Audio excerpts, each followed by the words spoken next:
Père, avec la grâce du Seigneur, aujourd'hui, je veux méditer avec vous dans l'histoire d'Élie dans la grotte.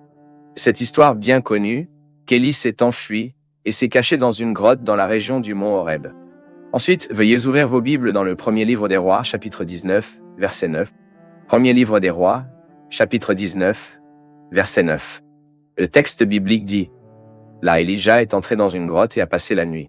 Et la parole du Seigneur est venue vers lui, disant: Que fais-tu ici, Élie? Et il a répondu: J'ai été très jaloux pour le Seigneur.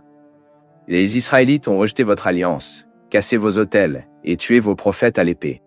Je suis le seul à rester et maintenant ils essaient aussi de me tuer.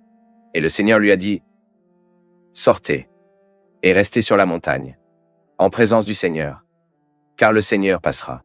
Puis est venu un vent très fort qui séparait les collines et écrasa les rochers devant le Seigneur. Mais le Seigneur n'était pas dans le vent. Après le vent, il y a eu un tremblement de terre. Mais le Seigneur, ce n'était pas dans le tremblement de terre. Après le tremblement de terre, il y a eu un feu, mais le Seigneur n'était pas en lui. Et après le feu, il y avait le murmure d'une douce brise. Quand Élijah a entendu, il a pris sa couverture pour se couvrir le visage, est parti et s'est tenu à la grotte. Et une voix vous a demandé: Que fais-tu ici, Élie? Il a répondu: J'ai été très jaloux pour le Seigneur, Dieu des autres.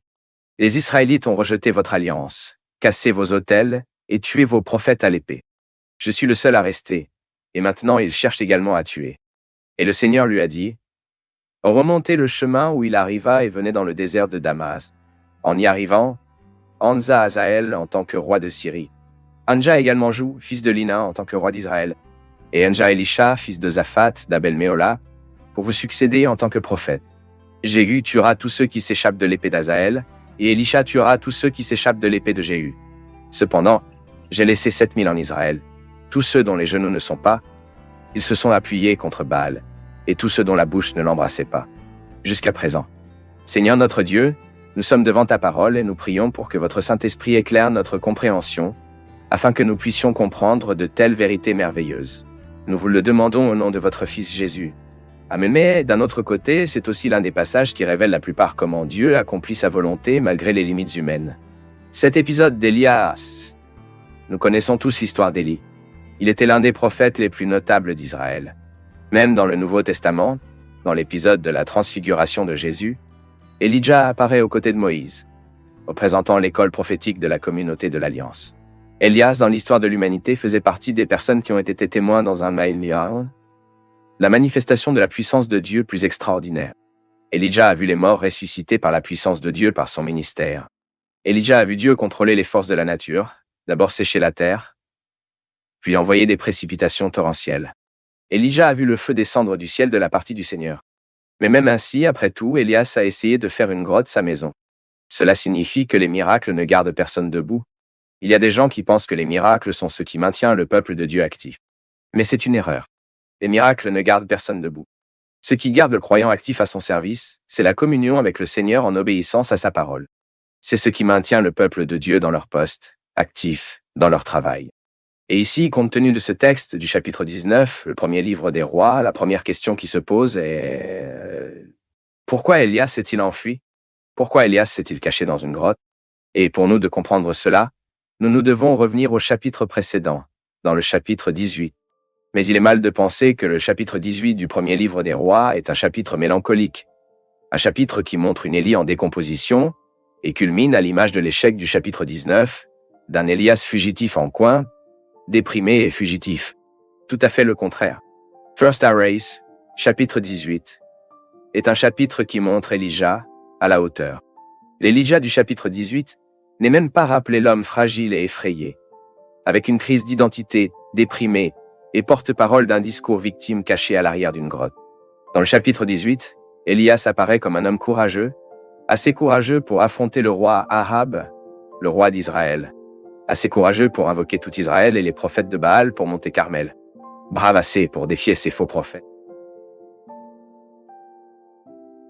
et les tuer avant la manifestation de la puissance de Dieu, assez courageux pour prier pour la pluie après de terribles années de sécheresse. Mais alors, en tant qu'homme, était si rapide de Estipri au fond du puits.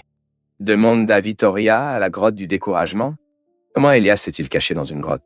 Ici, nous pouvons imaginer certaines possibilités. Le plus probable est peut-être qu'Elijah s'attendait à ce que les manifestations de la puissance de Dieu là-bas, sur le mont Carmel, produisent le repentir, la rupture dans le couple royal d'Israël à Akabio et Jézébel. Mais ce n'est pas ce qui s'est passé.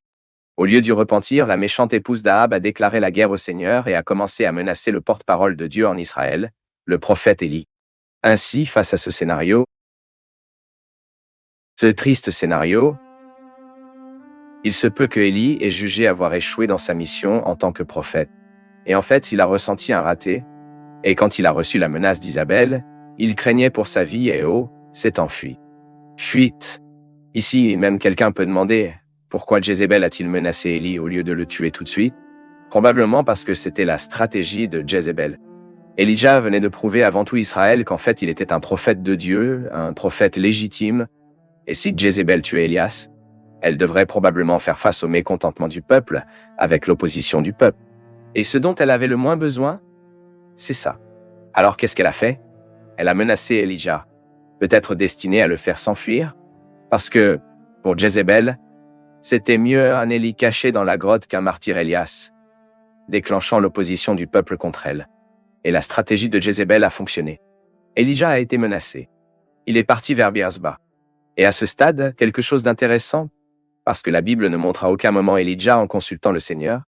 Avant ce chapitre 19, nous voyons Élie consulter le Seigneur pour tout, absolument tout. Mais dans le chapitre 19, nous ne trouvons pas Élie en consultant le Seigneur à tout moment. Nous ne voyons pas non plus Élie se souvenant, à aucun moment, des expériences merveilleuses qu'il avait eues avec le Seigneur pendant son ministère. Élias prenait les yeux de foi et de mise dans les circonstances. Le Seigneur n'avait à aucun moment sans défense Élie. Et évidemment, ce ne serait pas à ce moment-là que Dieu l'abandonnerait. Et puis, aux yeux des circonstances, dans sa propre réalité, loin de la volonté du Seigneur, le comportement d'Élie était si irrationnel, mais si irrationnel que lui, qui était un homme caractérisé par le courage, s'est enfui d'un ennemi vaincu. S'est enfui d'un ennemi vaincu. Et de Beerseba, Elijah est parti pour le désert. Et puis, le texte biblique dit ici, dans le chapitre 19, qu'Elijah s'est installé sous un arbuste typique de la terre désertique et a prié Dieu. Alors, tu penses, non? Élie frappe maintenant. Quelle attitude! Il a prié Dieu. Mais la prière d'Élie était l'expression pure du désespoir. Dans sa prière, il a déclaré qu'il voulait tout abandonner et qu'il voulait mourir. Il dit « Je me suis fatigué de vivre, je ne suis pas meilleur que mes parents. » Et puis Elijah se coucha et dormait. Après le texte, ici dans le chapitre 19, la Bible dit à un ange Elijah, une autre démonstration extraordinaire de la puissance de Dieu dans le ministère de ce prophète. Et pourtant, il était toujours déprimé. Après cela, Elijah dormait à nouveau, jusqu'à ce qu'il soit convenu par l'ange de se nourrir à nouveau. Et puis le texte biblique dit qu'avec ces 2 repas, Elijah a marché 40 jours et 40 nuits pour monter Horeb. Le mont Horeb est le même mont Sinaï, où Dieu a révélé à Moïse. Et c'est alors qu'Élie est arrivé sur le mont Horeb qu'il est entré dans une grotte. Et dans la grotte, le texte dit qu'Élie a passé la nuit. Et la situation d'Elijah dans cet épisode ici était si compliquée que de nombreux chercheurs croient qu'Élias, en fait, a eu une dépression ici. Il faisait face à une dépression. Et en fait, il était épuisé, il était fatigué, il a été battu. Il était prêt à abandonner son ministère et à abandonner sa vie. Mais c'était dans la grotte, dans la moitié du désespoir, que Dieu a parlé à Élie. Et au lieu de le réprimander, vous allez vous demander, que fais-tu ici, Elijah? Et cela nous montre la forme personnelle, la forme intime, la forme patiente, la manière attentive que Dieu traite ses enfants qui éprouvent des difficultés, qui traversent des moments de désespoir. Mais la réponse d'Élie n'était pas du tout encourageante. En fait, il n'a même pas répondu directement à cette question du Seigneur. Avant, il essaya en fait de se justifier et a donné une réponse qui a mélangé la fierté avec pitié de lui-même. Une réponse très étrange. Très étrange. Il a réussi à combiner la fierté et la pitié de lui-même. Il prétendait avoir été un serviteur fidèle et zélé pour le Seigneur, alors que tous les Israélites ont échoué, ont été infidèles, ont brisé l'alliance. Et à la fin, il pensait toujours qu'il était seul, impuissant et persécuté. Puis le texte dit que Dieu lui a ordonné de quitter la grotte et de monter sur la colline devant le Seigneur, et la Bible dit un très fort, mais le Seigneur n'était pas dans le vent. Puis vint un tremblement de terre qui secoua la colline, mais le Seigneur n'était pas dans le tremblement de terre. Puis vint un feu, mais le Seigneur n'était pas non plus dans le feu. Et enfin, le texte biblique dit qu'un cycle calme et fluide est venu au verset 12. Et c'est alors qu'il est sorti et s'est placé à l'entrée de la grotte. À ce moment, il a entendu la voix du Seigneur. Mais à la surprise d'Élie, qui s'attendait peut-être à une réponse, ce qu'il a entendu était à nouveau la même question. « Que faites-vous ici, Élie? Que faites-vous ici » Et Élias a changé son attitude? Non. Il a répété la même réponse, l'auto-épité, quelque peu égocentrique. Mais à la fin du texte, nous voyons que bien qu'Élie ait agi par des apparences au lieu d'agir par la foi, Dieu a traité avec Élie et l'a restauré à son service. Même Dieu vous a préparé à mettre fin à votre ministère stratégiquement, donnant à Élias 3 ordres.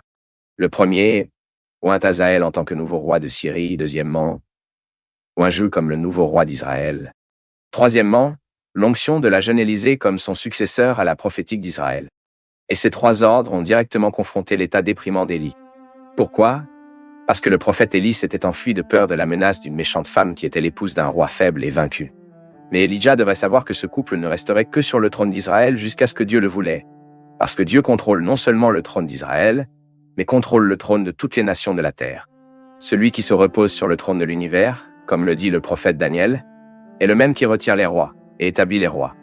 La preuve de cela était que le Seigneur élevait non seulement un nouveau roi d'Israël, Jéhu, mais instituait également le nouveau roi de Syrie, Hazaël, une nation païenne. Tout est dans le domaine du Seigneur. Absolument tout. Il est le Seigneur de l'histoire. Il contrôle toutes choses. Et même ce serait par les mouvements militaires d'Hazaël et de Jéhu et du travail des jeunes femmes et Elisha que Dieu exécuterait ses desseins souverains. Ses objectifs entraîneraient la destruction totale de la maison d'Ahab. Et c'est ainsi que, par la miséricorde patiente du patient, Elijah a quitté cette grotte, traitée, restaurée, prête pour le service. Prêt pour le service. Et que pouvons-nous apprendre de cette histoire? Quelles leçons pouvons-nous appliquer à notre propre vie avec l'expérience d'Élias dans la grotte? Contrairement à la littérature qui cherche à idéaliser leur héros, à aucun moment la Bible ne cherche à cacher les échecs, les erreurs et les limites des personnes qui ont été utilisées par Dieu d'une manière puissante. Hébreux 11 est un chapitre qui est devenu connu comme la galerie des héros de la foi. Mais même la galerie des héros de la foi met en évidence la fragilité de ces personnes qui étaient connues pour leur foi exemplaire, leur foi imitable. Ainsi, avec le prophète, Elijah n'est pas différent. Même James écrit, dans le chapitre 5, le verset 17 de son épître, qu'Élie était un homme similaire à nous. Et en particulier, je pense que James avait en tête précisément cet épisode d'Élie dans la grotte, quand il a écrit ces mots. Alors, que pouvons-nous apprendre? J'ai séparé ici 5 leçons pratiques pour que nous puissions postuler à nos vies aujourd'hui. Premièrement, Elijah dans la grotte nous enseigne à quel point il est douloureux de sortir de la volonté du Seigneur. C'est exact. L'histoire d'Élie dans la grotte nous apprend qu'en dehors de la volonté du Seigneur, le courageux cédait à la peur, les victorieux sont vaincus. L'échec fort. Regardez la vie d'Élias. Elijah avait contesté des centaines de prophètes de Baal. Elijah avait été témoin de ce que Dieu avait fait à Carmel, avait prouvé que Dieu est celui qui règne sur l'univers entier et contrôle les forces de la nature, mais qu'Élie s'est retrouvé dans une grotte, effrayée, déprimée, vacillante, découragée, baissée. Et pourquoi est-ce arrivé? Parce qu'Élie n'a pas attaqué la volonté du Seigneur. Warren Wiersbe fait une observation très intelligente dans ce passage. Il dit que lorsque les serviteurs de Dieu sortent de la volonté de Dieu, ils sont sujets à commettre toutes sortes de folies et d'échouer chez ceux qui sont leurs points les plus forts. Et en fait, c'était ainsi avec Abraham. Là, dans le chapitre 12 de Genèse, quand il s'est enfui en Égypte, il a caché que Sarah était sa femme. Et pourquoi? Parce que la confiance manquait, la foi manquait pour l'homme qui est un exemple de foi dans la Bible. Moïse est décrit dans la Bible comme la toureste des hommes. Mais il a été privé d'entrer dans la terre promise parce qu'il manquait simplement de douceur. Car David était connu comme un homme juste. Ce qui a caractérisé David, c'est son intégrité. Mais dans l'histoire impliquant Bathsheba, David n'avait pas juste un homme juste. Et que pouvons-nous dire de l'apôtre Peter? Homme vigoureux, intrépide, courageux, au point de couper l'oreille de Malcho quand ils sont allés arrêter Jésus. Mais quelques heures plus tard, cela n'a pas pris long. Il manquait le courage du courageux Peter et il a refusé Jésus. Deuxièmement, Elijah dans la grotte nous enseigne que Dieu a sa façon particulière d'agir. Une chose est un fait, les gars. Dieu ne dit pas toujours ce que nous voulons entendre et n'agit pas toujours comme nous le voulons le plus. Et l'histoire d'Élias dans la grotte en est la preuve. Elijah a été découragé, désespéré, épuisé.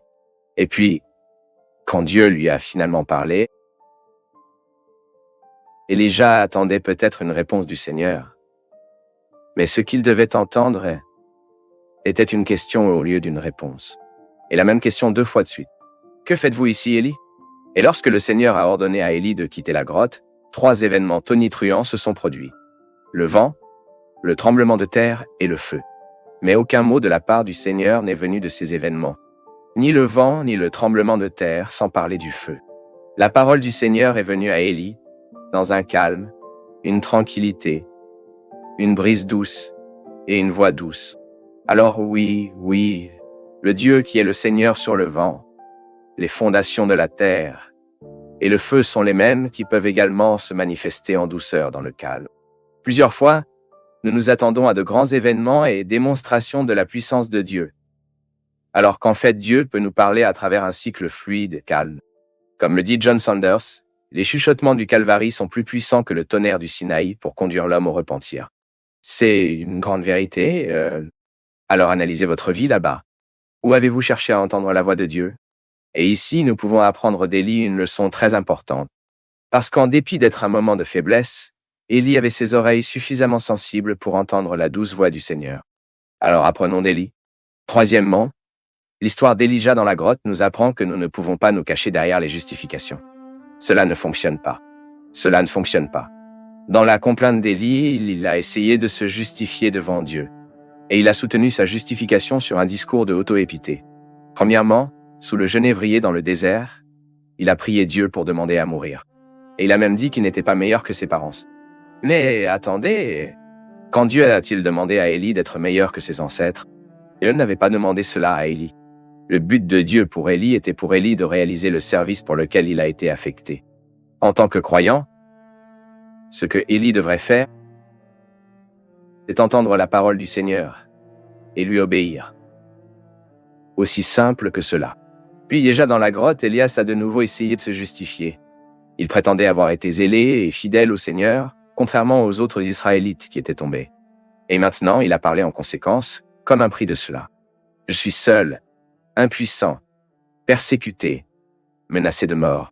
Et réalisé que dans un certain aspect ici, la réponse d'Élie a remis en question l'action du Seigneur. C'était comme si Élie disait « Seigneur, Seigneur, où étiez-vous qui n'avez pas vu que j'étais le seul serviteur fidèle qui a été laissé tandis que tous les autres sont tombés? Et comment avez-vous permis aux derniers croyants du royaume d'Israël d'être maintenant dans cette situation? Méprisés, persécutés et menacés de mort. Voyez-vous ce qui se passait en Israël? Elijah parlait de choses qu'il ne savait pas. Des choses que je ne savais pas. La réponse d'Élie était l'expression de sa faiblesse, l'expression de son désespoir. Pourquoi? Parce qu'en premier lieu, Elijah n'avait pas été un serviteur fidèle à tout moment. Parce que s'il avait été un serviteur fidèle à tout moment, il ne serait jamais caché dans une grotte à des centaines de kilomètres de l'endroit où Dieu l'a placé. Très simple à comprendre. Deuxièmement, il n'était pas vrai qu'Élie était le dernier croyant d'Israël. Il disait des choses qu'il ne savait vraiment pas. La grâce de Dieu avait conservé un fidèle résident, 7000, qui ne se sont pas doublés à Baal. Et enfin, Dieu n'avait pas impuissant Élie. Il prétendait être seul, impuissant, mais non. À aucun moment, Dieu n'était en désaccord. Et la preuve de cela, c'est juste Dieu écoutait l'explosion d'Élie dans une grotte. Écoutez patiemment l'explosion d'Élie dans une grotte. Quatrième leçon. Elijah dans la grotte nous enseigne que Dieu remplit son dessein malgré nous. Malgré nous, le but de Dieu prévaut sur nos défauts. C'est merveilleux. Auriez-vous pu laisser Elijah remis à votre découragement? Auriez-vous pu oublier Élie dans cette grotte? Le Seigneur aurait-il pu élever une autre personne en tant que prophète en Israël? Parce que, après tout, personne n'est indispensable devant le Seigneur. Mais Dieu remplit son dessein à travers nous et malgré nous. Donc, malgré les défauts d'Élie, Dieu l'a traité. Dieu l'a rétabli à sa place. Là où Élie a vu des raisons d'abandonner, Dieu a vu des raisons pour qu'il retourne au travail. Où Élie ne vit que la solitude, pensant être seul, Dieu a vu 7000 autres qui ont été conservés par lui et n'ont pas doublé la balle. Alors qu'Élie a été pleuré par le passé et le présent, Dieu avait déjà affaire au avenir de votre peuple. Dieu remplit son dessein à travers nous, mais je suis heureux qu'il remplisse également ses desseins malgré nous. Malgré nous, cinquièmement, Elijah dans la grotte nous enseigne que nous devons nous cacher en Dieu, pas dans une grotte. Dieu est notre meilleur lieu de cachette. Ainsi, lorsque nous sommes dans nos propres grottes, faibles, cachés, fatigués, épuisés, volatiles, sans conséquence, nous devons nous rappeler que le Dieu Tout-Puissant est immuable, souverain. Et il voit au-delà des circonstances qui nous font peur. Comme le psalmiste le dit dans le psaume 103. Le Seigneur est comme un père qui se compose de ses enfants. Il nous connaît. Il connaît notre structure et sait que nous sommes de la poussière. Il sait que nous sommes de la poussière. Dieu vous connaît. Alors sachez quelque chose. Vous ne pourrez jamais impressionner Dieu par vos justifications, parce qu'il te connaît. Il connaît vos limites. Il vous sonde. Ce que nous devons comprendre, c'est que Dieu prend soin de nous. Cela nous restaure au point de réaliser que l'endroit plus sûr que nous ne pouvons l'être n'est pas au fond d'une grotte, non. Mais c'est dans votre testament. Donc le conseil ici aujourd'hui est que nous pouvons laisser nos grottes pour nous réfugier en Dieu, se réfugier dans la cachette du Très-Haut, où nous pouvons enfin nous reposer dans l'ombre de l'Omnipotent. Amen. Que Dieu vous bénisse tous.